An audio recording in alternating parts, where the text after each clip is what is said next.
te a him phing le tlang ngani van dum kharen lei chung par do le rim hui an tling hei ta chun lang pang par dum chaba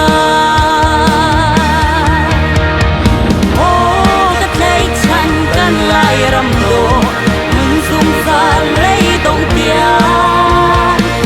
han lak le ngei chiat na kum lo kan chung pat yang ni hu theng do se shin dil dal ti va ti luan ma le ti sol luang ngani am do pi ve lang son cha le sing